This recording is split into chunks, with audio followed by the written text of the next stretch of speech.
सारा श्रीनगर जानता है कि असम का सबसे बड़ा मामला क्या है, इसके बारे में यहाँ पे लोगों ने आज बात की। वो गार्बेज डंपिंग का है। असम में आबादी के बीचों बीच गार्बेज डंपिंग की जाती है और अब बहुत सालों से ये डंपिंग इतनी एक्यूमुलेट हो चुकी है कि वो 100 मीटर से भी ज्यादा वो पहाड़ बन चुका है। और ये आप पूरी दुनिया में एक ऐसा मुल्क होगा जहाँ पे आबादी के बीचों बीच गार्बेज डंपिंग की जाए, जो जो राइट्स के खिलाफ है, जो ह्यूमन डिग्निटी के खिलाफ है, जो ह्यूमन लाइफ के वैल्यूज के खिलाफ है, जो कानून के खिलाफ है, ह्यूमन राइट्स के खिलाफ है। अच्छा, ये पहला ऐसा मुल्क होगा, ये वाहिद ऐसा मुल्क होगा जहां एक वाटर बॉडी के बीचों बीच डंपिंग की जाती है, गार्बेज डंपिंग की जाती है। पूरी दुनिया में हम देखते हैं कि वाटर बॉडीज को बचाने की कोशिश की जाती है। ये ऐसा पहला मुल्क होगा और ये हमारी रियासत ऐसी होगी जो अल्लाह ताला की दी गई वाटर बॉडी के बीच में डंपिंग करके तबाही करती है। ये ऐसी पहली रियासत होगी, ऐसा पहला मुल्क होगा जो स्किल्स जैसा हॉस्पिटल, मल्टी स्पेशलिटी हॉस्पिटल जो है, उसके सामने गार्बेज डंपिंग करता है। तो आपके जरिए से भी जो ये अभी बात हुई, मैं गवर्नमेंट तक, जो हमारी इलेक्टेड गवर्नमेंट है, उन तक ये बात पहुंचाना चाहूंगा कि इस बारे में असम के लोगों के साथ बात की जाए। इन्हें ये बताया जाए कि गवर्नमेंट ने डंपिंग गार्बेज मैनेजमेंट के लिए क्या प्लान बनाया है और डंपिंग साइट को यहाँ से हटाने के लिए क्या प्लान बनाया है, और जहां पे भी उनको ये साइट बदलनी है वहां पे मैनेजमेंट के लिए क्या प्लान बनाया है, इस वाटर बॉडी को रिकवर करने के लिए क्या प्लान बनाया है। तो मैं खुद भी एडमिनिस्ट्रेशन से बात करूंगा, आपके जरिए भी इलेक्टेड गवर्नमेंट से ये सवाल पूछना चाहूंगा। मैं कुछ अरसे तक उनके जवाब का इंतजार करूंगा, उसके बाद अगर इनके साथ इनके हुकूक के लिए इन मुश्किलों से निजात दिलाने के लिए मुझे अगर इनके साथ बैठना भी पड़े, मैं बैठने के लिए भी तैयार हूँ। एक पर्टिकुलर राइट विंग आइडियोलॉजी जो इस मुल्क में इस निज़ाम को चला रही है, कि उसका प्रोजेक्ट है, सीधे लगता है कि ये कंट्रोल करना चाहते हैं दूसरे मज़ाहिब को, जो उस आरएसएस की राइट विंग आइडियोलॉजी के साथ मुवाफिक नहीं है।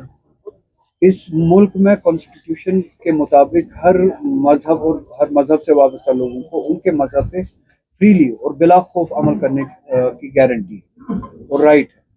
इस तरह की सर्वेलेंसेज, इस तरह की इंटिमिडेशन, इस तरह का कंट्रोल, उस फ्रीडम ऑफ प्रैक्टिस पे इन्फ्रिजमेंट, ये कॉन्स्टिट्यूशन के साथ जाता है। तो और इस रियासत में जब पहले से ही हमारी सिक्योरिटी फोर्सेस, उनकी सिक्योरिटी लेयर्स है, सर्वेलेंसेज है, यहाँ पे आईबी भी काम करती है, सीआईडी भी काम करती है, मिलिट्री इंटेलिजेंस भी काम करती है, पैरामिलिट्री फोर्सेस की अपनी सर्वेलेंस लेयर्स है। खास मजहब से लेके खास मजहब से वाबस्ता कुछ लोगों को जो उस मजहब की तबलीग करते हैं, इस तरह से आप एक्स्ट्रा लेयर ऑफ जो है सर्वेलेंस के दायरे में लाएंगे। इससे सीधे लगता है कि उनको डराने की कोशिश है। दूसरा, उस मजहब की प्रैक्टिस को कंट्रोल करने की कोशिश। मस्जिदों के खतीबों को कहा जाएगा कि अब जो बीजेपी का फरमान के हिसाब से जो खुतबा होगा वही पढ़ा जाए। आरएसएस उनके लिए खुतबा भेजा करेगी जुम्मे के दिन कि इस तरह का खुतबा पढ़ा जाए, और इस तरह का खुतबा पढ़ने की इजाजत नहीं है। तो फंक्शनिंग ऑफ द रिलीजन, उसको कंट्रोल में लाए, ये उस तरह की कार्रवाई मुझे लगती है। हमें जो अंदर हालात है, माहौल है, जो लोगों की नाराजगी है अपने हुकूमत के साथ इक्तिसादियात को लेके, वो उनकी अंदरूनी मामला है और उसमें किसी भी बाहरी मुल्क को मुदाखलत करने की जवाजियत ही नहीं।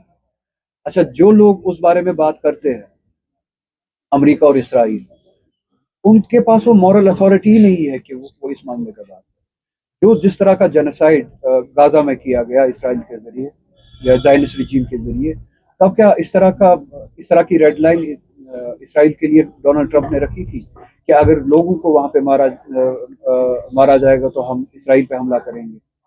तो ये डुअल स्टैंडर्ड्स उनकी इंपीरियलिस्टिक पॉलिसीज को खुद बेनकाब करती है। जो इम्पेरियलिस्टिक प्रोजेक्ट लेके दुनिया को इम्पेरियलिस्टिक प्रोजेक्ट के हिसाब से देखते हैं, उसको उन्हें ईरान के बारे में बात नहीं करनी चाहिए। और ईरान में जो इक्तिसादी हालात है, उसमें इम्पेरियलिस्टिक प्रोजेक्ट का इसराइल का, अमेरिका, यूरोप का बहुत बड़ा हाथ है। 40 साल से वो मुल्क सैंक्शन बर्दाश्त कर रहा है, सैंक्शन के तहत जिंदगी गुजार रहा है। तो जिन इम्पेरियलिस्टिक ताकतों ने एक मुल्क की इक्तिसादियात को 40 साल से इस हद तक खराब किया है, अगर वहां पे इंटरनली क्राइसिस है, उनका हक नहीं बनता है कि वो उस मामले में मुदाखलत करे। और जो डेमोक्रेसी की बात करते हैं, جو جمہوریت کی بات کرتے ہیں کسی ملک میں، ان کے لیے بہتر ہوگا کہ وہ جمہوریت کے بارے میں بات نہ کریں، کیونکہ وہ اس کی ریپلیسمنٹ ایک شاہی نظام کو دیکھنا چاہتے ہیں، مونارکی کو دیکھنا چاہتے ہیں. تو وہ ان کی نظر میں جو مونارکی جو ڈکٹیٹرشپ ایران میں تھی اس کو واپس لاگو کرنا چاہتے ہیں. اس کے باوجود بھی میں کہوں گا ایران میں جو آپسی اختلافات ہے ہو بھی سکتے ہیں، حکومت کے ساتھ ناراضگی ہو سکتی ہے، حکومت کی کوتاہیاں بھی ہو سکتی ہے، اور وہ حکومت کی جو کوتاہیاں ہے، جو ناراضگیاں ہیں لوگوں کی، وہ ان کے اندرونی معاملات ہیں. ہمیں ان معاملات بنگلہ دیش میں جو مائنورٹیز کے ساتھ ہو رہا ہے، میں ذاتی طور پہ اسے اسی طرح سے دیکھتا ہوں جس طرح سے غزہ میں مسلمانوں کے ساتھ قتل عام ہوتے ہیں، اس طرح سے ہندوستان میں جب مائنورٹیز کو لنچ کیا جاتا ہے اس کو دیکھتا ہوں.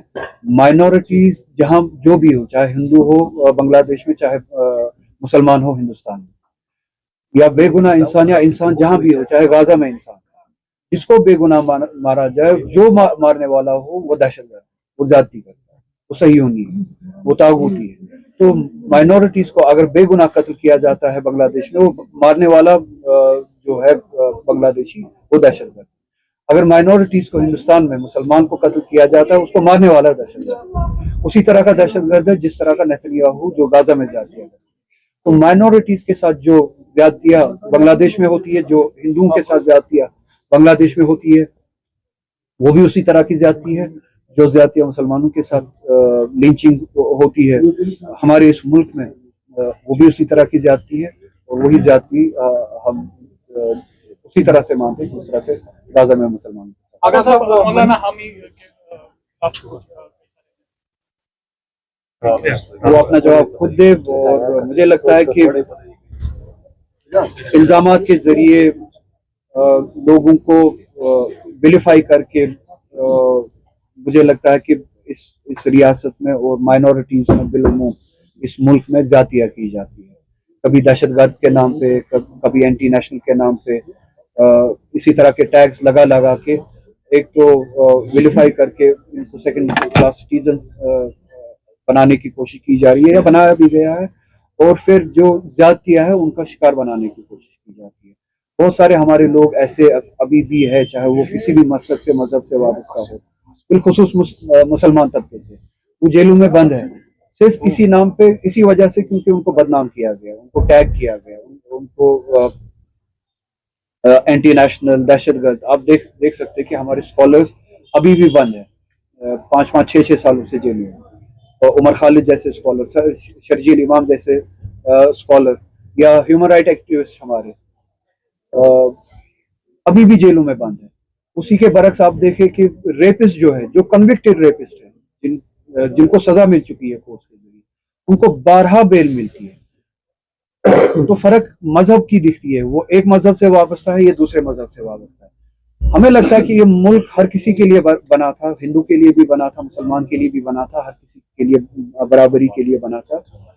ہم نے یہ توقع نہیں کیا تھا کہ اسکالرس جیل میں ہو، کیونکہ ان کو اینٹی نیشنلز اور ٹیررسٹ کا ٹیگ دے کے ان کے ساتھ زیادتیاں کی جائے، اور ابھی ان کا کیس بھی شروع نہیں ہوا، وہ ٹرائلز بھی شروع نہیں ہوئے، وہ کنوکٹ بھی نہیں ہے، یہ عدالت میں ان کا کیس ہی شروع نہیں ہوا ہے، اور وہ جیلوں میں 6 سالوں سے بند ہے. اور اسی کے برعکس جن کا کیس شروع بھی ہوا ہے، ختم بھی ہوا ہے، عدالتوں نے سزا بھی دی ہے، اور وہ ریپسٹ، چاہے وہ بابا ہو، بابا رام رحیم ہو، چاہے وہ بی جے پی کا کوئی ایم ایل اے ہو کسی ریاست کا، وہ ریپسٹ، ان کو بیل ملتی ہے بار بار.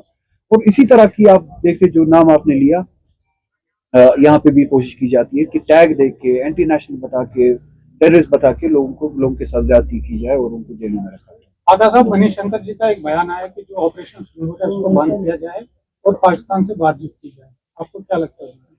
جتنی بھی جنگیں لڑی جائے، اور ہمیں پتا ہے 47 کی، 65 کی، 71 کی، 99 کی، پرسوں کا سندھو آپریشن جو ہوا، جتنی بھی جنگیں ہم لڑے، اس کے بعد ہمیں آخر میں بات چیت کرنی.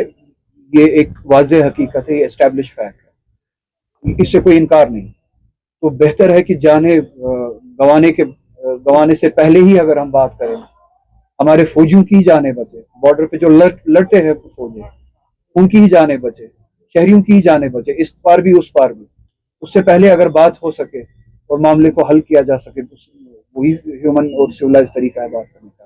آخرکار ہمیں بھی پتا چلا کہ 12 दिन के 10 दिन के बाद या 4 दिन के बाद जब ये ऑपरेशन सिंदूर हुआ कि जंग कोई रास्ता ही नहीं है, जंग कोई सोल्यूशन ही नहीं है, वो बंद करना पड़ा।